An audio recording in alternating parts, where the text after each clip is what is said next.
Soulful shit, you know what I'm saying? Like, this some social shit for everyone, you know what I'm saying? Like, I made this be myself, so hear me. Woo! I mean, like, we can pull that clown shit away. This some real shit for you. I'm spazzing right now, so listen, let's go. Yeah. It's in their bones, the thugs in harmony for the love of the money. Then fall victim for the cookie, then turn pussy, it's lonely. You said you hold it down when life get rough, we're here now, so show me. We move them losses to them wins. Heavy pounds, we make it ends meet. Converse with only few who make me feel like I be 10 feet. Yes, big up guys. Welcome my Barcelona fans. Hope you guys are doing well. Guys, make sure you, of course, smash a like, share, and subscribe to the channel. We're back with another match reaction. Barcelona winning 1-0 away to Atletico Madrid, thanks to the shark himself. Yes, Ferran Torres getting a start up front against, Atletico Madrid with Lewandowski on the bench. Yeah, man, it was a very solid display from Barcelona. I can't even lie. I love some of the football that I was watching with Barcelona. Some of the movement from the players, unlucky to probably not score a little bit more. Athletic did, of course, have their chances. I won't even take that away from them. But by and large, I felt like Barcelona were in my opinion, I felt like they were in a lot more control. This, for me, was a better performance than what I've seen in the last couple of games. Of course, coming straight back after the international break, Osasuna, then Girona as well. Like, I thought, yeah, they played well, but I guess, with those type of teams, you don't necessarily need to come out of, second gear and things like that. And I felt like this was a performance in which they actually, did that.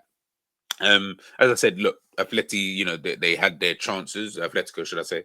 They had obviously their chances, their opportunities, but honestly, that first half, I didn't even feel like they even had, too much going for them. Every time they would get the ball, it was like you try to go forward a little bit. Griezmann, trying to make things happen. It's not working.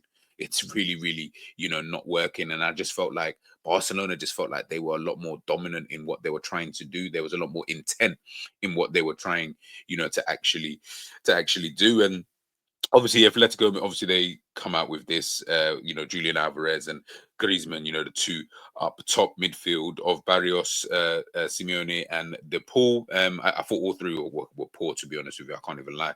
Lorente, Azpilicueta, Jimenez, Normand, and who is that again? Mandaba.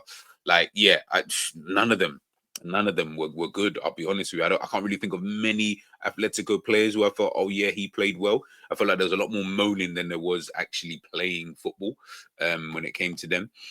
With Barcelona, obviously, with Balde, Martinez, Kabasi, and Kunde. They're in the back. Pedri, Fermin Lopez, he played. Frankie de Jong, obviously, in there as well, with Lamine Yamal, Rafinha, and of course, Ferran Torres. And maybe because he felt like he deserved it. Because you got to realize, guys, this is a guy who doesn't always play. Yeah, I'm saying Ferran Torres isn't always playing games. He isn't always, getting the minutes. Even when you look, if you guys looked closely at the minutes, you can see here 22 games this season with only 796. I think he's only started 8 games in the league this season. That kind of tells its own story. Copa del Rey, obviously, he's got his goals. He's now on 16 goals for the season in 34 appearances. For your second striker, for a guy who doesn't start that many games, to have 18 GA in 34 games, and then you've still got your Lewandowski, who's got however many goals that he's kind of got.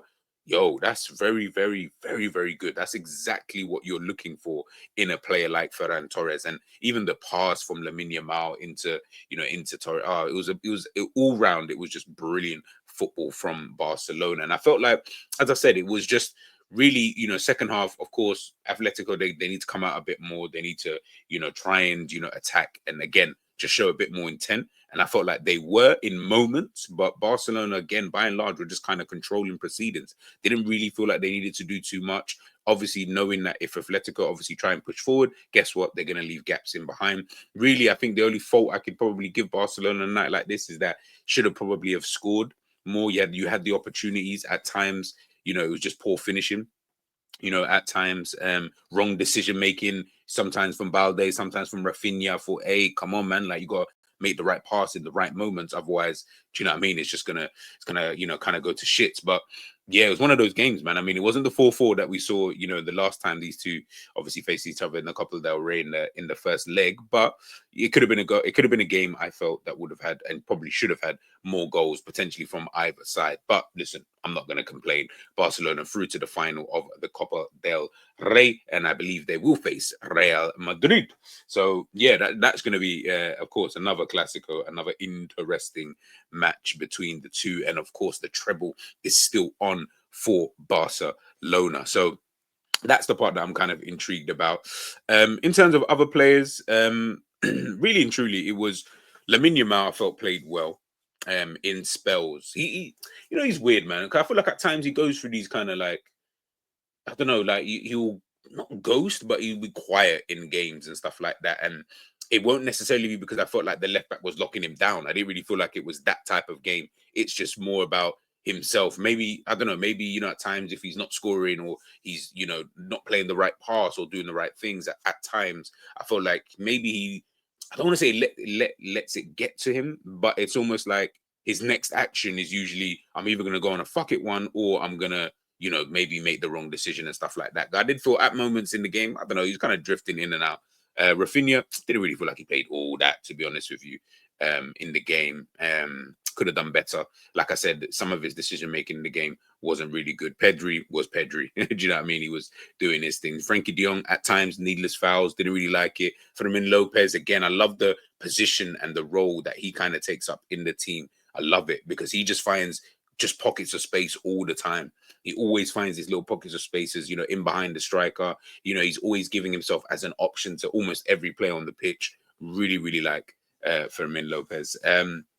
But yeah, outside of that, I thought Barcelona, they deserved the victory. I don't think it was a game in which I looked at and thought, nah, you know what, they don't actually deserve it. Nah, Barcelona did, man. And yeah, we just kind of move on and move forward. To be honest with you, it's, like I said, it's really good being able to swap Ferran Torres, Lewandowski on the bench, get a little bit of a rest, you know, save him for the next few games that are obviously coming up as well.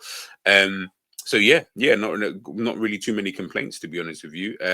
Gavi again not starting this game, but good. Yeah, I mean, you didn't necessarily need him. Araujo, the same thing. So yeah, a few players get a little bit of rest, and it just helps us towards the title kind of running, knowing that you can still go away to Atletico Madrid. And listen, the team is still good, bar the team is still good. It's just missing maybe one, potentially two first team players. But even then, this team should still be kind of good enough to at least give them a good enough game, in my personal opinion. So the fact that, you know, Barcelona were able to do that, and in my opinion, was able to take control, it's not a problem whatsoever. But listen, man, onwards and upwards. Let me know in the comment section if you did watch this game. Let me know who impressed you, who pissed you off in this match, and we will catch you guys later, potentially for the preview of our next game.